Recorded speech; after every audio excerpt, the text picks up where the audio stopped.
সব কিছু মিলিয়ে কিন্তু বাংলাদেশ দল যে টার্গেটটা ছুড়ে দিয়েছে 159 রানের টার্গেট, সেই টার্গেটটা আসলে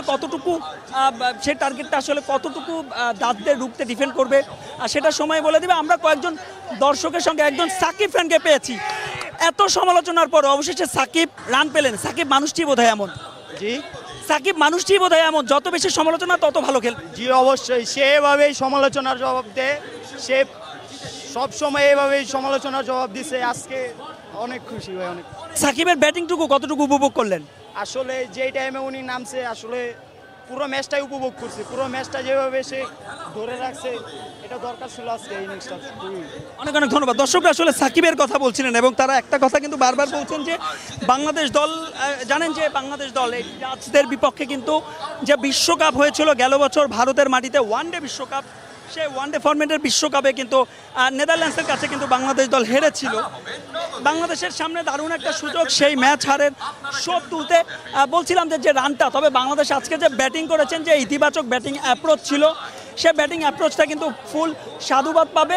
এবং দেখতেই পাচ্ছেন টিএসসি যেন এক খণ্ড ক্যারিবিয়ান দ্বীপপুঞ্জ। এবং আমরা কথা বলবো আসলে তেমনই কয়েকজন সমর্থকদের সঙ্গে।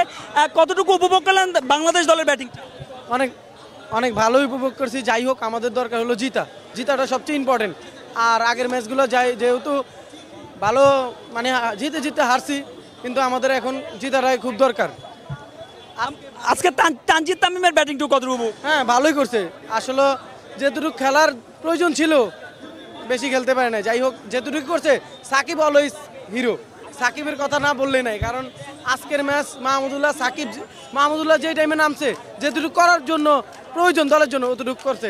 কিন্তু আসলে মনে করেন যে বোলিং লাইনটা একটু ভালো করলে হইব, আর কিছু লাগবে না। একজনের সঙ্গে একটু কথা বলতে চাইলাম। সাকিব আল হাসানকে নিয়ে অনেক আলোচনা সমালোচনা হয়েছে, সেই সাকিব আবারও ব্যাটিংয়ে কতটুকু প্রমাণ করলেন? একজন সাকিব ভক্ত হিসেবে, বাংলাদেশের ক্রিকেটের ভক্ত হিসেবে বিষয়টা কতটুকু স্বস্তি? সাকিব হচ্ছে অলওয়েজ হিরো। সাকিবের উপরে বাংলাদেশে কি যারা সাকিবের হেটার্স, আমি একজন সাকিবের ভক্ত, কিন্তু আশেপাশে মনে করেন যারা সাকিবের হেটার্স দেখছি, বর্তমান সময়ে একজন সাকিবের ফ্যান হয়ে থাকা মানে সবথেকে কঠিন ব্যাপার। বাংলাদেশে মানুষ যে মাত্র খেলা দেখতেছিলাম, একজন দেখলাম যে মানে সাকিব 4 মারতেছে, ওরা ভুয়া বলতেছে, এখনো ভুয়া বলতেছে। মানে এরা কেমন মানে সাকিব নিজেকে প্রমাণ করে দিয়েছে যে সাকিব নাম্বার 1, বিশ্বের নাম্বার 1 অলরাউন্ডার, সাকিব অনলি। সাকিবের সাথে কার তুলনা হয় না। অনেক অনেক ধন্যবাদ। আপনার কাছে একটু জানতে চাইবো, এই উইকেট দেখে তো মনে হচ্ছে রান হবে, এই 107 রানের টার্গেটটা বাংলাদেশ ডিফেন্ড করতে পারবে তো? অবশ্যই পারবে। এটা আমি যতদূর বলি যে আপনার স্পিন উইকেট আমরা যতদূর জানি, সেক্ষেত্রে আমরা যদি স্পিনারটা সেভাবে কন্টিনিউ করতে পারি, আমাদের পেস ডিপার্টমেন্টও যথেষ্ট শক্তিশালী। আর আমি এই উইকেটে আশাবাদী মুস্তাফিজ ভালো করবে। সে যদি লোয়ার মারতে পারে, সেই ক্ষেত্রে মুস্তাফিজের ভালো করার সুবিধাটা আছে। পাশাপাশি সাকিব এবং রিশাদ রয়েছে। হ্যাঁ, রিশাদ যদি তার বোলিংটা ঠিকমতো করতে পারে, আশাবাদী যে বাংলাদেশ অবশ্যই জয়ী হবে। অনেক অনেক ধন্যবাদ। কথা বলছিলাম আসলে দর্শকদের সঙ্গে, তারা যে প্রত্যাশা করছেন বোলিংয়ের পাশাপাশি বা ব্যাটিংয়ের পাশাপাশি বোলিংও কিন্তু বাংলাদেশ দল জ্বলে উঠবে। দেখতেই পাচ্ছেন টিএসসিতে এই মুহূর্তে হয়তো দর্শকরা স্ক্রিনে কিছুটা ফাঁকা দেখছেন, কিন্তু মিনিট 5 আগেও, অর্থাৎ যখন বাংলাদেশ দল ব্যাটিং করছিল তখনও কিন্তু একেবারে কানায় কানায় পূর্ণ ছিল ঢাকা বিশ্ববিদ্যালয়ের টিএসসি। জানেন যে কোনো উৎসব, যে কোনো পার্বণ, বাংলাদেশের খেলা মানেই কিন্তু ঢাকা বিশ্ববিদ্যালয়ের টিএসসি একেবারে প্রাণকেন্দ্র হয়ে ওঠে এবং দর্শকদের টইটুম্বুর। তেমনই একজন দর্শকদের সঙ্গে একটু কথা বলবো। টি-20 দলের জার্সি কিনেছেন, বোধহয় অনেক সাহস নিয়ে কিনেছেন? জি অবশ্যই অনেক সাহস নিয়ে কিনেছি। মানে প্রথম বাংলাদেশ দলের 2 ম্যাচে যেভাবে ব্যাটিং দেখলেন, সেই ম্যাচের তুলনায় ব্যাটিং অনেক ইতিবাচক মনে হয়েছে। মাঠ পাল্টানোর কারণে, পরিবর্তন করার কারণে ব্যাটিংও চেঞ্জ হয়েছে। আমরা অনেক আশাবাদী আজকে আমরা জিতবো ইনশাল্লাহ। অনেক অনেক ধন্যবাদ। আমরা আসলে প্রত্যাশা করছি, দর্শকরাও যেমন প্রত্যাশা করছেন, আমরাও প্রত্যাশা করছি বাংলাদেশ দল আজকের যে 160 রানের টার্গেট, সেই টার্গেটটা তারা ডিফেন্ড করতে পারবে। এবং জানেন যে ম্যাচ শুরুর আগে কিন্তু কিছুটা বৃষ্টি হয়েছিল, এক্সট্রা একটা অ্যাডভান্টেজ রয়েছে পেসারদের। তবে বাংলাদেশ দল যেভাবে ব্যাটিং করেছে, আমরা একটু এখানে একজনের সঙ্গে কথা বলবো। টাইগার ক্রিকেটের আইকনিক ফ্যান টাইগার রবি রয়েছে আমাদের সঙ্গে। রবি, যেতে তো পারেননি আমেরিকা এবং ক্যারিবিয়ান দ্বীপপুঞ্জে, আক্ষেপ আছে কিনা? না, কোনো আক্ষেপ নাই। অসংখ্য ধন্যবাদ জানাই আমার স্পন্সর নগদকে। তারা কিন্তু আমাকে পাঠাতে চেয়েছিল, কিন্তু আমার ভিসা জটিলতার কারণে শোয়েব আলীও পাই নাই। ইনশাল্লাহ পরবর্তী বাংলাদেশের সব খেলা আমরা যাব, কিন্তু তারপর আমি ক্রিকেটের সাথে রয়েছি, মুশফিকুর রহিম ভাইয়ের সাথে টাইগার ক্যাম্পে সিলেটে ছিলাম।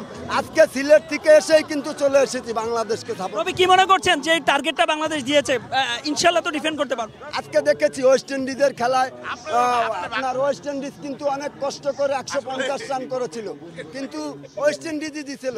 এই ওয়েস্ট ইন্ডিজের এই মাঠে 150 প্লাস, মানে আমাদের টিমে ভালো ভালো রয়েছে, বলার রয়েছে, মোস্তাফিজ রয়েছে, তাসকিন আহমেদ রয়েছে এবং সাকিব রয়েছে, তানজিম সাকিব আল হাসান রয়েছে। ইনশাল্লাহ আমরা জয় নিয়েই দ্বিতীয় রাউন্ড কনফার্ম করে আজকে বাড়ি ফিরবে ইনশাল্লাহ। বলছিলাম বাংলা ক্রিকেটের আইকনিক ফ্যান টাইগার রবির সঙ্গে কথা বলছিলাম, তারা কিন্তু একটা কথা বারবার বলছেন যে টার্গেটটা বাংলাদেশ দিয়েছে, ব্যাটসম্যানরা তাদের কাজটা করেছে। এবার বোলারদের সামনে আসলে মূল চ্যালেঞ্জটা বাংলাদেশের যদি বোলিং লাইন আপ বলি, জানেন যে 3 পেসার 2 জেনুইন স্পিনার নিয়ে বাংলাদেশে এই ম্যাচটা খেলছে, অর্থাৎ তানজিম সাকিব রয়েছেন, মুস্তাফিজুর রহমান রয়েছেন, তাসকিন আহমেদ রয়েছেন। স্পিনিং যদি ডিপার্টমেন্টের কথা বলি তবে সাকিব আল হাসান রয়েছেন, রিশাদ হোসেন রয়েছেন এবং মাহমুদুল্লাহ রিয়াদের কথাও কিন্তু আলাদাভাবে বলতে হয়। তিনি কিন্তু এবারে টুর্নামেন্টে দারুণ বল করছেন, বিশেষ করে স্লগ ওভারে। সব মিলিয়ে আসলে এখনই উচ্ছ্বাসে ভেসে যাওয়া নয়, অর্ধেক কাজ হয়েছে, বাকি অর্ধেক কাজটা যদি বাংলাদেশ সম্পন্ন করতে পারে তবে এই ম্যাচে কিন্তু বাংলাদেশের জয় তুলে নেওয়া খুব একটা কঠিন হবে না। এবং এই ম্যাচটা যদি বাংলাদেশ জিততে পারে তবে যে স্বপ্নের সুপার 8-এর কথা আমরা বলছিলাম, যে বিশ্বকাপের আগে ক্রিকেটাররাও যে আসলে স্বপ্ন দেখাচ্ছিল যে তারা সুপার 8-এ খেলবেন, সেই সুপার 8-এর পথে বাংলাদেশ দল অনেক দূর এগিয়ে যাবে। এবং একটা বিষয় একটু বলে রাখতে চাই যে ব্যাটিংয়ের কথা, যদিও আজকে আমরা দেখেছি যে যথারীতি এবারে টুর্নামেন্টে যে টপ অর্ডার রয়েছে সেই টপ অর্ডার ক্লাবস করেছে খুব দ্রুতই। নাজমুল হোসেন শান্ত ফিরে গেছেন, লিটন দাস ফিরে গেছেন। শান্ত লিটনের কাছে এক্সপেকটেশন ছিল, তারা সেই প্রত্যাশাটা পূরণ করতে পারে? তারা আসলে বিগত কয়েক ম্যাচ ধরে ফর্মে নেই, তো তাদের প্রতি আমাদের এক্সপেকটেশন সবসময় বেশি থাকে, যেহেতু তারা টপ অর্ডার ব্যাটসম্যান। সবারই এক্সপেকটেশন থাকে যে ব্যাটসম্যানরা অ্যাটলিস্ট তাদের দায়িত্ব পালন করবে। তো সেই জায়গা থেকে আমার মনে হচ্ছে না যে শান্ত বা লিটন তারা নিজেদের দায়িত্বে তারা অটুট থাকতে পারছে। কিন্তু আমাদের যে সাকিব আল হাসান, তিনি এতদিন ফর্মে ছিলেন না, কিন্তু হোপফুলি তিনি আজকে নিজের ফর্মে ফিরেছেন এবং টিমের জন্য একটা ভালো একটা স্কোর করেছেন।